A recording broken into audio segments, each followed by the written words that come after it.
Filho, olha aqui pra vovó. João, olha aqui pra vovó.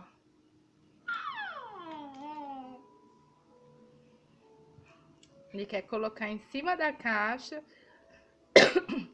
Aí a ração vai lá no meio da caixa. Aí ele bate pra cair a ração de volta pra ele. É isso que ele tá tentando. Né? Oi? Você é muito sem vergonha, sabia? É, você é muito sem vergonha. É sim. Fica aprontando só.